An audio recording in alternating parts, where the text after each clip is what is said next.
اللہ و لعب میں ڈوبے لوگوں کی زندگی میں تبدیلی کیسے آئی، راستے کی مشکلات، اپنوں کی مخالفت اور دوستوں کی بے رخی کے واقعات پر مشتمل ایک انوکھا پروگرام میری زندگی میں دین کیسے آیا، ہاؤ دین کیم انٹو مائی لائف۔ السلام علیکم ورحمۃ اللہ وبرکاتہ۔ میرا نام شناور علی ہے اور میں لاہور ٹیمپل روڈ کا رہنے والا ہوں۔ آج میسج ٹی وی کے فورم میں موجود ہوں اور آج اس بارے میں بات ہوگی کہ میری زندگی میں دین کیسے آیا۔ میں ایک بالکل مڈل کلاس فیملی سے تعلق رکھتا تھا، لیکن جو میرے شوق ہیں وہ بہت ہی الگ تھے۔ دین کے لحاظ سے تو بہت الگ تھے، لیکن دنیا کے لحاظ سے بہت اچھے شوق تھے وہ۔ میں بینک میں جاب کرتا تھا، ایریا سیلز مینیجر تھا، اور اس کے علاوہ جو ایک میرا شوق تھا، پروفیشن تھا، مین پروفیشن، وہ میرا تھا سنگنگ کا۔ تو میرے اپنے سانگز بھی آئے تھے، کراچی ایئر وائی سے میرے لانچ بھی ہوا تھا سانگ، ایزی لوڈ کے نام سے وہ سانگ تھا، فنی سانگ تھا۔ اس کے علاوہ 3-4 سانگز میرے اور بھی آئے تھے، تو کافی انویسٹمنٹ تھی اس میں جو میں نے کی تھی۔ اب وہ والا معاملہ جو سنگنگ کا تھا وہ میرا چل پڑا تھا، اور ٹی وی پہ چینلز پہ جا کے انٹرویو دینے، اور گٹار پکڑ کے ریڈیو اسٹیشن چلے جانا، وہاں سے کال آنی وہاں چلے جانا، کبھی کانسرٹس کرنا۔ تو یہ والا جو ایک میری لائف ہے بہت اچھی جا رہی تھی، مطلب امید تھی کہ میں جانا پہچانا جاؤں گا اور اچھا میں کمانا شروع کر دوں گا۔ بہرحال تب بھی بہت اچھی میری کمائی ہو رہی تھی، اور جو میری جاب تھی بینک کی اس میں تو بہت ہی اچھی کمائی تھی، گھر کا بڑا اچھا چل رہا تھا، شکر ہے۔ لیکن ایسے ہی ہوا کہ اب بچپن سے میرا تعلق میوزک سے تھا، حلال حرام کا اتنا علم نہیں تھا۔ ہماری فیملی میں بھی کسی نے آج تک کبھی داڑھی نہیں رکھی، اور نہ ہی کوئی اس طرف دین کی طرف آیا۔ تو میرا ایک شادی میں جانا تھا۔ اب اس شادی میں آج کے وقت کے لحاظ سے تقریباً 80 لاکھ روپے کی صرف ایک ولیمہ تھا، وہ ہمارے عزیزوں کا تھا۔ اس شادی میں مجھے بھی بلایا گیا گانے کے لیے۔ بہرحال شادی سے ایک دن پہلے ہی پروگرام کینسل ہو گیا، کنسرٹ کینسل ہو گیا کسی وجہ سے۔ میں بہت افسردہ کہ اتنا اچھا پروگرام تھا، پلیٹ فارم اتنا اچھا تھا، اب وہ کینسل ہو گیا ہے، اور میں بہرحال عزیزوں کی شادی تھی، جانا تو تھا ہی مجھے۔ میں اپنے دوستوں کو بتا رہا تھا، اپنے کزنز کو بتا رہا تھا کہ دیکھیں کتنا اچھا پلیٹ فارم تھا، کاش میں یہاں پہ پرفارم کرتا تو کتنا مزہ آتا۔ سارے میرے ساتھ پورے گٹارسٹ تھے، بیس گٹارسٹ تھے، پیانسٹ تھے، اور پورا ایک بینڈ تھا ہمارا۔ ایک مینیجر تھا میرا جو پورا مینیج کرتا تھا کانسرٹس کو۔ تو ہم نے کافی بڑے بینک کی 75th اینیورسری پہ بھی لاسٹ پرفارمنس دی ہوئی تھی، اور وہ بہت ہٹ شو گیا تھا ہمارا۔ اس کے بعد یہ تھا کہ میرا اسٹوڈیو بھی تھا اپنا، ماڈل ٹاؤن میں لاہور میں میرا اپنا اسٹوڈیو تھا، اور اس میں ساؤنڈ ریکارڈنگ کی تمام چیزیں تھیں، اور میں وہاں ساؤنڈ ریکارڈ کرتا تھا، کمپوزنگ کرتا تھا، خود ہی اپنے گانوں کی بھی کرتا تھا۔ لوگ بھی میرے پاس آتے تھے گانے بنوانے، میں ان کو گانے بنا کے دیتا تھا، طرزیں، ٹیونز وغیرہ۔ اب بات یہ ہے کہ اتنا میں اس میں پھنسا ہوا، اور اس شادی میں مجھے لگ رہا تھا کہ میں ناکام ہو گیا ہوں، کیونکہ کانسرٹ مجھے ملا نہیں، اور وہ کانسرٹ کا بجٹ بھی بہت اچھا اپروو ہوا تھا۔ بہرحال میں بہت افسردہ اسی شادی میں بیٹھا ہوا، ولیمے میں ہی بہت افسردہ بیٹھا ہوا تھا۔ تو میں نے دیکھا کہ ایک نوجوان سامنے میرے بیٹھا ہوا ہے، اور اس نے وائٹ کلر کا امامہ، بہت خوبصورت سر پہ امامہ پہنا ہوا، اور جبہ سفید رنگ کا جو عربی ڈریس پہنتے ہیں، جبہ پہنا ہوا، اور کالی سیاہ داڑھی، خوبصورت سا نوجوان، صاف ستھرا بیٹھا ہوا ہے، اور میرا دل کھنچی جا رہا تھا اس کی طرف۔ مجھے سمجھ نہیں آ رہی تھی کہ یہ کیا ہے۔ مجھے وہ صحابیوں کا دور اور رسول اللہ کا دور جو ہم نے سنا ہوا بچپن میں، اس لیے میں اب سب کو یہی کہتا ہوں کہ اپنے بچوں کو بچپن سے ہی اللہ کا تعارف اور رسول اللہ صلی اللہ علیہ وسلم کا تعارف ضرور کرائیں، کیونکہ ان کے بچپن میں جو مائنڈ میں بیٹھ چکا ہے وہ ایک دن بڑا ہو کے وہ دوبارہ ریورس ہوتا ہے۔ اب میں نے بھی وہ بچپن میں اپنی والدہ سے قصے سنے ہوئے تھے، اسلامک سٹوری سنی ہوئی تھی، اپنے نانا سے سنی ہوئی تھی۔ اب جب میں نے اس بندے کو دیکھا، اب مجھے یاد بھی نہیں کہ میں نے جمعہ کب پڑھا تھا، نمازیں تو بہت دور کی بات ہیں، میں عید کی نماز مس کر دیتا تھا۔ اب وہ دیکھا تو وہ اب جو ہر ایک بندے کے اندر ایک ایمان ہوتا ہے، اور وہ ایمان کی روشنی اور وہ جلنا شروع ہوگی اس کو دیکھ کے، کیونکہ اصل تو وہی تھا۔ 80 لاکھ کی وہ شادی ایک طرف، اور وہ جو رسول اللہ صلی اللہ علیہ وسلم کا ایک لباس تھا، ایک حلیہ مبارک تھا جو ایک بندے کے اوپر بندے نے اپنایا تھا، وہ سارا شادیوں کی رنگینیاں وغیرہ ایک سائڈ پہ ہو گئیں، رسول اللہ کا ایک طرف ہو گیا۔ تو بہت مجھے وہ بھایا، دل کو بہت وہ مجھے لگا، وہ پہلا تیر تھا جو میرے دل کو لگ گیا۔ اب میں اس بندے کے پاس گیا، میں نے پوچھا، سلام دعا کی، میں نے کہا بھائی آپ اس خلیے میں پھیر رہے ہیں، نیچے چپل پہنی ہے اتنی سادگی میں، اور آپ نے داڑھی رکھی ہے، یہ کیا معاملہ ہے سارا؟ وہ ڈر گیا۔ اس نے بتایا کہ میرا نام غضنفر علی ہے، ابھی بھی میرا بہت وہ اچھا دوست بن گیا ہے۔ اس کے بعد اس نے بتایا کہ یہ ہمارے نبی کا ڈریس ہے، ہماری نبی کی سنت ہے، اللہ تعالیٰ، ہم نے تو اچھا اللہ تعالیٰ کو دکھنا ہے، لوگوں کا کیا ہے، اللہ ہمیں دیکھ کر مسکرائیں، اس چیز کی محنت کرنی ہے۔ اب وہ چیزیں میرے دل میں اتری جا رہی تھیں، مجھے لگ رہا تھا کہ کوئی میرے دل پر مرہم رکھی جا رہا ہے، سکون مل رہا تھا اس کی باتیں سن کر، اور میرا دل کر رہا تھا وہ بولی جائے۔ تو غضنفر بھائی سے میں نے پوچھا کہ میں تو دینی لوگوں سے بڑا بیزار ہوں، کوئی اس طرف کھینچتا ہے، کوئی اس طرف کھینچتا ہے، ہر ایک کے اپنے فرقے ہیں۔ تو غضنفر بھائی کی بات سن کے بہت اطمینان ہوا کہ شاید یہ صحیح لوگ ہیں۔ اب میں اپنی پچھلی زندگی میں 3 دفعہ میں تبلیغی جماعت کے ساتھ میرا ہوا کہ میں 3 دن جا کے لگاؤں، اور میں اس طرح کا بندہ تھا کہ میں تینوں دفعہ وہاں سے بھاگ آیا، واپس گھر آ گیا پہلے دن ہی۔ اور ایک دفعہ تو مجھے بھیجا گیا آرٹسٹ لوگوں کے ساتھ کہ شاید یہ سنگرز کے ساتھ اور ایکٹرز کے ساتھ رہے گا تو شاید یہ بھی دین کی طرف آ جائے گا، تو میں وہاں سے بھی بھاگ آیا۔ بہرحال غضنفر صاحب نے مجھے بزرگوں کے ساتھ کچھ ملوایا، کچھ میٹنگ کروائی، اور بس وہ وقت اس طرح کا تھا کہ جو پہلا تیر لگ چکا تھا، اس کے بعد پھر یہی صورتحال تھی کہ وہ جو بھی بولتا تھا مجھے لگتا تھا کہ یہ سچ ہے، کیونکہ اصل اور نقل کا فرق مجھے اس شادی میں پتہ لگ گیا تھا۔ اب میں نے آنا تھا اپنی فیملی کی طرف، کیونکہ میری فیملی میں کوئی بھی ایسا بندہ نہیں جس کی داڑھی ہو اور ٹوپی ہو یا وہ دین کی طرف اتنا اس طرح سے ہو۔ اب پوری فیملی کو فیس کرنا، اب میری بینک کی جاب پرماننٹ، اب میری سنگنگ اسٹوڈیو، میں تو بہت زیادہ جکڑا گیا تھا۔ میں زیادہ تعلیم میرے مطلب میری گریجویشن ہے، لیکن زیادہ اس لیے نہیں پڑھ سکا، ماسٹرز نہیں کر سکا، یا زیادہ نہیں میں کر سکا، کیونکہ میرا پورا ایم ہی میوزک کی طرف تھا، اور میرا اوڑھنا بچھونا میوزک تھا۔ میں نے سب سے پہلے جا کر میوزک میں ان بزرگ سے ایک ملا، اور میں نے ان سے بولا کہ میں نیک ہو جاؤں گا، نمازیں پڑھنا شروع کر دوں گا، سب کچھ کروں گا، لیکن میں میوزک نہیں چھوڑ سکتا کبھی بھی، کیونکہ میوزک کے ساتھ مجھے لگتا ہے کہ میرا اس طرح کا رشتہ ہے کہ میرے خون میں ہے، اور میں میوزک سے مجھے سکون ملتا ہے، میں نہیں چھوڑ سکتا، اور میرے لیے ناممکن ہے۔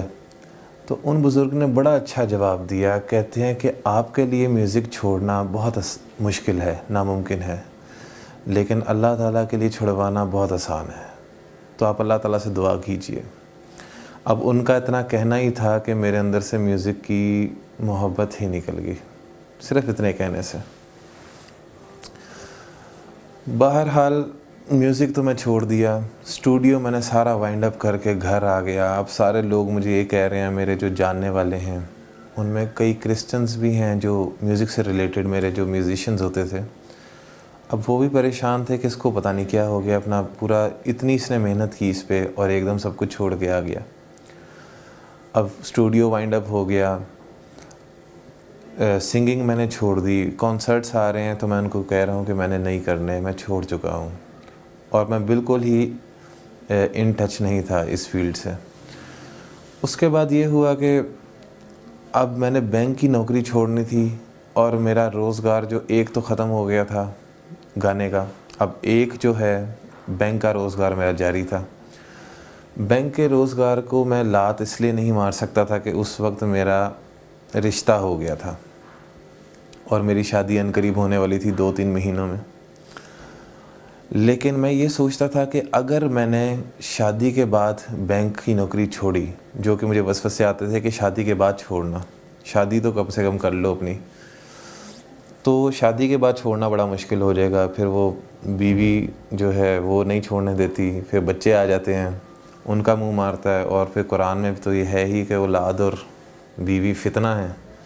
تو اس فتنے سے بچنے کے لیے, اور دولت کا ڈر جو ان سا ہے یہ بہت برا ہوتا ہے, میں نے شادی سے پہلے ہی نوکری چھوڑ دی, ریزائن دے دیا. اب میں نے گھر آ کے بتا دیا کہ میں تو ریزائن دے چکا ہوں. اب میری والدہ اور میرے والد صاحب بہت میرا ساتھ دیا, انہوں نے ہر چیز میں انہوں نے کہا کہ ٹھیک ہے, جس طرح تم کہتے ہو ٹھیک ہے. میں یہ سوچتا تھا کہ میں اپنے والدین کو کچھ نہیں دے سکا, اور اگر دیا بھی ہے تو میں نے ہمیشہ غلط کمائی ہی کھلائی ہے, یا تو موسیقی کی کمائی کھلائی ہے, یا تو پھر بینک کی کمائی, سود کی کمائی کھلائی ہے, اور میری اپنی کرتوتیں بھی نہیں ٹھیک ہیں. میں کسی طرح ان کو خوشی نہیں دے سکا, اور پھر میرا مقصد یہ بن گیا کہ میں اپنے آپ کو اللہ کے راستے پر چلانا شروع کر دوں, اور ہو سکتا ہے کہ میں اپنے ماں باپ کو یہی دے سکوں. اس کے علاوہ تو میرے پاس کچھ نہیں تھا دینے کے لیے, اور جو تھا وہ میں چھوڑ چکا تھا. پھر میوزک سے میری علیحدگی ہو گئی, بینک سے میری علیحدگی ہو گئی. اب میرا وقت آ گیا کہ میں اپنا حلیہ بدلوں. پینٹ شرٹ میں نے چھوڑنا شروع کر دی, شلوار قمیص کی طرف آ گیا, سر پہ ٹوپی آنا شروع ہو گئی, شیف بڑھنا شروع ہو گئی. میری اٹیلین تھی, اٹیلین کٹ میں نے رکھا تھا, اور میری شیف داڑھی بڑھنا شروع ہو گئی. اب میرے جو رشتے, جہاں پہ رشتہ ہوا تھا تب تو وہ منگیتر ہی تھی, اور جو میری جو تب ہونے والی ساس تھیں, انہوں نے گھر بلایا. انہوں نے کہا کہ آپ شیو نہیں کروا رہے. میں نے کہا کہ میں نے نیت کر لی ہے داڑھی رکھنے کی. تو انہوں نے پھر میرے گھر والوں کو بلایا. انہوں نے کہا کہ اگر یہ لڑکا داڑھی رکھتا ہے تو ہم اس کے ساتھ شادی نہیں کر سکتے, کیونکہ مولوی پھر بہت ایکسٹریمسٹ ہو جاتے ہیں اور بہت آگے دین کی طرف نکل جاتے ہیں, بیوی کے حقوق نہیں پورے کرتے, اور وہ 4 مہینے کے لیے, سال کے لیے نکل جاتے ہیں, تو پیچھے بیویاں رو رہی ہوتی ہیں. ایسا کچھ انہوں نے سٹوری سنائی. تو میں نے انہیں یہ کہا جو اپنے بیوی کے حقوق نہیں پورے کرتا تو وہ تو دین پہ ہے ہی نہیں. ہم نے تو یہی سنا ہے کہ حقوق سب سے پہلے ہیں جو پورے کرنے ہیں. بہرحال انہیں بہت سمجھایا کہ میں ایسا نہیں بنوں گا, انشاءاللہ میں بڑا اچھا بن کے دکھاؤں گا. تو یہ اچھا نہیں ہے کہ میں دین کی طرف آ رہا ہوں, دوسرے لڑکیوں سے تعلقات میرے ختم ہو رہے ہیں, اپنی زندگی کو صحیح راستے پہ لا رہا ہوں, تو آپ کو تو خوش ہونا چاہیے, الٹا آپ ختم کر رہی ہیں. انہوں نے بولا کہ نہیں, ہم نہیں کر سکتے, داڑھی کٹوانی ہوگی اگر شادی کرنی ہے تو. اب یہ بھی امتحان آ گیا اللہ کی طرف سے. تو اب میں دعائیں اللہ تعالیٰ سے یہی کر رہا تھا کہ اللہ تعالیٰ بس توفیق دیں. آپ نے یہاں تک توفیق دی ہے, آگے بھی مجھے چلائیں, کیونکہ میں تو نہیں چل سکتا. میں نے یہ فیصلہ کیا کہ میں رشتہ توڑ دوں اور میں داڑھی نہ کٹواؤں. میں نے انہیں صاف کہہ دیا کہ دیکھیں میں داڑھی نہیں کاٹ سکتا, آپ مجھے تو انکار کر رہے ہیں صرف داڑھی کی وجہ سے. آپ لوگوں نے مجھے ایکسیپٹ کیا تھا, میرے ساتھ رشتہ کیا, لیکن آپ نبی علیہ السلام کی سنتوں کو ریجیکٹ کر رہے ہیں, مجھے ایکسیپٹ کر رہے ہیں. تو اگر آپ اس طرح کر رہے ہیں تو آپ کے ساتھ جو ہے وہ معاملہ کچھ اور پھر اللہ تعالیٰ کریں گے. آپ نبی علیہ السلام کی سنتوں کو اٹھا کے اپنے گھر سے باہر پھینک رہے ہیں, اور آپ نہیں پسند کر رہے کہ ہمارے گھر میں نبی علیہ السلام کی سنت آئے. بہرحال ان کو نہیں سمجھ آئی, رشتہ ہم کینسل کر کے آ گئے. پھر کچھ دیر بعد ان کی کال آ گئی. پتہ نہیں اللہ تعالیٰ نے امتحان رکھا تھا کہ ہمیں کچھ غلط فہمی ہو گئی تھی اور ہم دوبارہ کرنا چاہ رہے ہیں اس طرح. ایک یہ بھی امتحان آیا. پھر زندگی میں بہت امتحان آئے. کبھی مال کی طرف سے امتحان آئے کہ اب بینک چھوڑا ہوا ہے, روزگار بالکل ختم ہو گیا ہے, تو کیا کریں آگے. تو اب شادی کی تاریخ 2 مہینے بعد کی تھی. میری 3 بہنیں وہ باہر ہوتی ہیں, 2 لنڈن میں تھیں, ایک کینیڈا میں شادی شدہ ہیں وہ. اب تینوں نے پاکستان آنا تھا میری شادی میں اکیلا ان کا بھائی ہوں, اور ہم سارے 4 بہن بھائی 13 سال بعد اکٹھے ہونے والے تھے, اور بہت خوشی کا موقع تھا. اس سے پہلے میری 2 منگنیاں ٹوٹ چکی ہوئی تھیں جب میری غفلت کی زندگی تھی. تو اب والی ٹوٹنا بہت مشکل تھا, کیونکہ ساری فیملی خاندان کا تھا کہ خاندان والے کیا بولیں گے کہ تمہیں یہی کام ہے, تم رشتے توڑتے ہو, لڑکیوں کو اس طرح کرتے ہو. اب بہنوں سے ذکر کیا میری والدہ نے, میرے والد نے, کہ وہ کہہ رہے ہیں کہ داڑھی اگر نہیں کٹوانی تو چھوٹی کراؤ جس طرح کہ تمہاری پہلے تھی, جو اٹیلین کٹ تھا, تو پھر ہم کریں گے. تو شناور میرا بولا کہ شناور کہہ رہا ہے کہ یہ نہیں کٹوانی. اب میرے بہنوں نے بھی مشورہ دیا کہ آپ کٹوا لو, شادی کے بعد دوبارہ رکھ لینا, کیونکہ ہم نے تو ٹکٹس لے لیے ہیں آنے کے لیے پاکستان شادی کی. اگر ٹکٹ ہم واپس کرائیں تو اس کی کینسلیشن کے تقریباً تینوں کے 5-6 لاکھ روپے لگ رہا تھا, وہ جرمانہ ہونا تھا. تو انہوں نے بولا کہ بھائی تم ہمارا نقصان کیوں کروا رہے ہو, داڑھی چھوٹی کرا لو, ہم آئیں گے, شادی کریں گے, شادی کر کے چلے جائیں گے, بعد میں پھر داڑھی رکھ لینا, داڑھی کا کیا واپس آ جائے گی.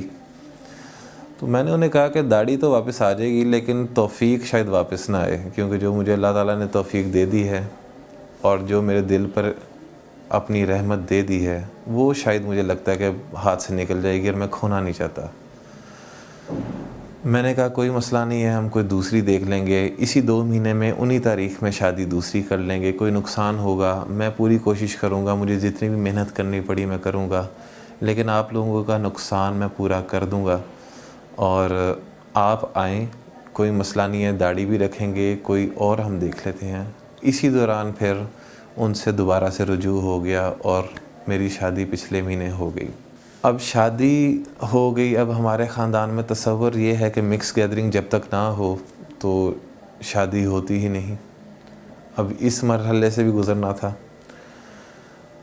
جب تک ہم سارے کزنس آپس میں ناچتے نہیں, میں خود ناچتا تھا. ہم کسی کا اگر کزن کی شادی ہے تو 10 دن پہلے ہم ان کے گھر جاتے تھے اور ڈانس کے سٹیپس تیار کرتے تھے, اور آپس میں ہم سٹیپس تیار کر کے ناچتے تھے. سارا پورا خاندان ناچتا تھا. اس کے بغیر شادی کا تصور ہم کر بھی نہیں سکتے. اور اگر شادی میں علیحدگی ہے, مرد علیحدہ ہیں, عورت علیحدہ ہے, اس کو ہم سمجھتے تھے کہ یہ میت ہے, ہم مذاق اڑاتے تھے اس کا.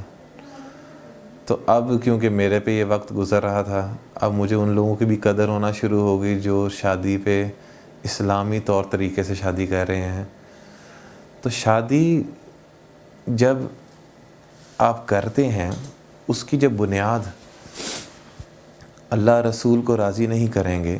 ہمارے جو استاد ہیں, ہمارے استاد بڑی اچھی بات کرتے ہیں کہ ہم شادی جب کرتے ہیں تو ہم سب کو راضی کرتے ہیں, ہر ایک کو ہم منانے کی کوشش کرتے ہیں, لیکن ہم اپنے شادی کے موقع پہ یہ بھول جاتے ہیں کہ ہم نے سب سے پہلے اللہ اور رسول کو بھی راضی کرنا ہے. باقی ہم سارے رشتہ داروں کو راضی کرتے ہیں اور اللہ رسول کو ناراض کر دیتے ہیں. اور بعد میں پھر ہم یہ بھی شکوہ کرتے ہیں کہ ہماری شادی میں جو ہے برکتیں اڑ گئی ہیں. وہ برکتیں اس لیے اڑ گئی ہیں کہ جس چیز کی بنیاد ہی اللہ تعالیٰ کو ناراض کر کے ہے, تو اس میں سے برکتیں تو اڑ جاتی ہیں. پھر طلاقیں بھی اس لیے زیادہ تر معاشرے میں ہو رہی ہیں, میاں بیوی میں پیار محبت ختم ہو گیا ہے. تو ہماری شادیاں اس طرح کی ہوتی تھی کہ مکس گیدرنگ بہت تھی. میں اور میری خالہ کی بیٹی, بہت خالہ ہیں, ان میں سے ایک بیٹی یا خالہ کی بیٹیوں کے ساتھ, پھپھو کی بیٹیوں کے ساتھ, اور جتنی بھی کزنز ہیں ان کے ساتھ میرے پیر ہوتے تھے. ہم ریہرسلز کرتے تھے. یہاں سے ہمارے خاندان سے بھی کچھ لڑکے آتے تھے اور آپس میں مطلب کہ ہوتا کپل ڈانس ہی تھا جو آج کل معاشرے میں ہے. اور پورا ہم نے ایک گانے کا میڈلے بنانا اور اس پہ پھر ڈانس سٹیپ تیار کرنے, پھر بارات یا ولیمے پہ یا مہندی پہ اس کو ہم نے پرفارم کرنا, پھر اس کی ویڈیو بننی, بیچ میں کیمرہ مین بھی آیا ہوا ہے, ڈرائیورز بھی آئے ہیں, دوسرے نامحرم بھی آئے ہیں, کچھ پتہ نہیں, اور ہمارے ماں باپ بھی بیٹھ کے ہمیں اسی طرح دیکھتے تھے اور خوش ہوتے تھے, اور ہم بھی اس سے زیادہ خوش ہوتے تھے. احساس بالکل بھی نہیں تھا. اور آج لوگ تو غیرت کے نام پہ تو قتل کر رہے ہیں ایک دوسرے کو, کچھ اس طرح کے بھی لوگ ہیں. بہرحال وہ والی زندگی سے ہم نے جب توبہ کی تو اب بالکل ہی, اب ہم نے شادی کرنی تھی, اپنا ولیمہ کرنا تھا, تو اس پہ سیپریشن رکھنی تھی. اب اس میں بھی فیملی کی طرف سے کافی دباؤ تھا, میرے دوست وغیرہ, کہ کم سے کم پتہ تو لگے کہ شادی ہو رہی ہے, کچھ تو اب کرو, ڈھول ڈھمکا کرو, کہ ڈی جے آئے, کوئی ڈانس کرو. چلو ڈانس نہیں کرنا, ڈی جے گانے تو چلیں گے کہ نہیں چلیں گے؟ میں نے کہا گانے بھی نہیں چلیں گے, مکس گیدرنگ بھی نہیں ہوگی, بالکل میت والی شادی آپ اس کو سمجھیں, لیکن اس میں ایک اضافہ ہے کہ اس میں ایک بیان بھی ہوگا. اب یہ سن کے تو سب کہنا شروع ہو گئے کہ یہ ہماری فیملی میں, پورے خاندان میں ایسی کبھی شادی نہیں ہوئی کہ اگر شادی میں چیزیں نہیں ہیں چلو سمپل ہو جائے, الٹا تم نے بیان رکھوا دیا ہے. تو بہرحال اس کی کوریج بھی 31 دسمبر کو 30 دسمبر کو ہوا تھا, ولیمہ ہوا تھا. میسج ٹی وی والوں نے اس کی کوریج کی تھی, کیونکہ کراچی سے مفتی طارق مسعود صاحب آئے تھے, انہوں نے بیان کیا تھا. اور اس کے بعد پھر اب الحمدللہ پتہ بھی نہیں لگا شادی کا. اتنی برکتیں شادی میں, اتنی برکتیں, جگہ جگہ جو ہے اللہ تعالیٰ کی رحمتیں نظر آ رہی ہیں.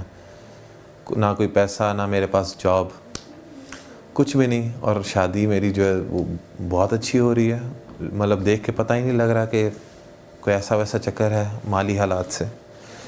بہرحال ہم نے پھر کام شروع کر دیا گھر سے کھانا پکانے کا. میں جاب چھوڑ کے آ چکا تھا, کھانا پکانے کا ہم نے کام شروع کر دیا.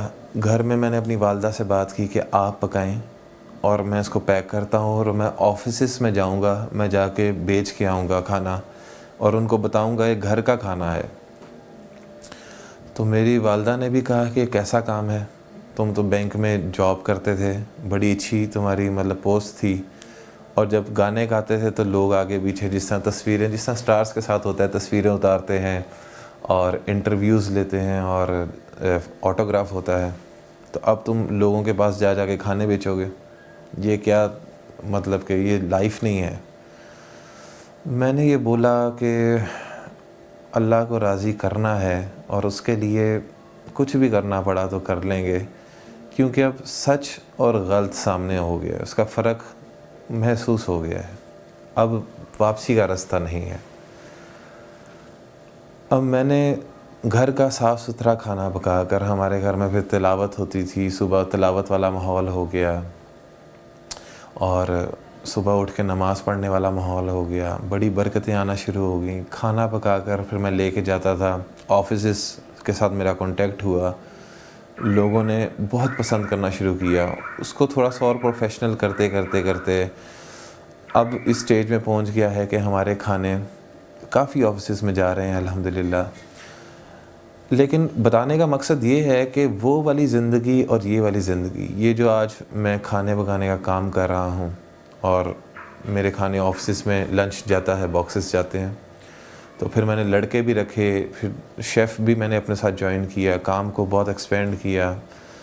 لیکن کمائی ابھی بھی اتنی نہیں ہے جتنی میری پچھلی لائف میں ہوتی تھی, اس سے 3-4 گنا کم ہی کما رہا ہوں ابھی بھی.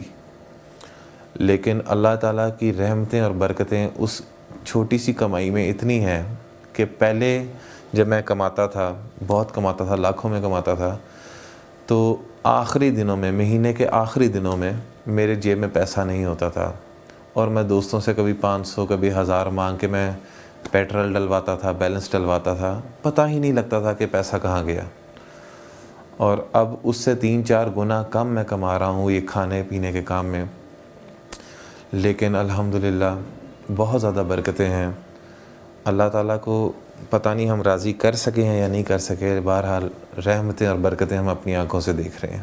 تو میں اللہ تعالیٰ کی شان پہ بہت حیران ہو رہا تھا کہ میں پہلے سود کا یہ پیسہ کماتا تھا بینک کا, اللہ تعالیٰ نے وہ چھڑوایا اور مجھے لوگوں کو کھانا حلال کھلانے کی توفیق عطا کر دی. یہ نہیں کہ میں حلال کھاؤں, لوگ آگے کریں. اور وہاں سے میں نے میوزک چھوڑا, وہ کیمرہ چھوڑا, مائک چھوڑا, وہ ساری چیزیں چھٹ گئیں, اور بالکل میں بیٹھا ہوں اور اب میں اس نعت کی طرف آ گیا ہوں. اللہ تعالیٰ نے اپنی تعریف کرنے کے لیے مجھے چن لیا. تو دونوں چیزیں بالکل اپوزٹ ملی, وہی چیزیں ملی لیکن وہ صحیح ڈائریکشن میں مل گئی. اب میسج ٹی وی والوں نے مجھے بولا کہ آپ اپنی نعت یا کوئی حمد ریکارڈ کرائیں. اب میری ایک حمد آئی بھی ہے اور انشاءاللہ میسج ٹی وی والوں نے مجھے بولا ہے کہ ہم آپ کی ساری البم ہم آپ کو پروموٹ کریں گے اور فل تعاون کریں گے آپ کے ساتھ. ویڈیوز وغیرہ اب آئیں گی انشاءاللہ, آپ سنیں گے. تو میں آپ کو جو آنے والی میری حمد ہے جو ریکارڈ ہو چکی ہے اس کی انشاءاللہ جلد ہی ویڈیو ہوگی, تھوڑا سا میں آپ کو سنا دیتا ہوں.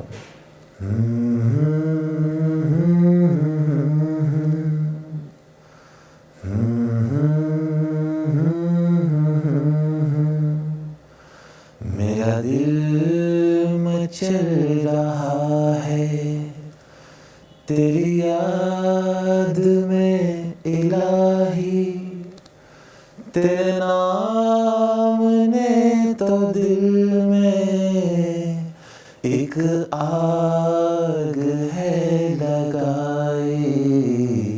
میرا دل مچل رہا ہے.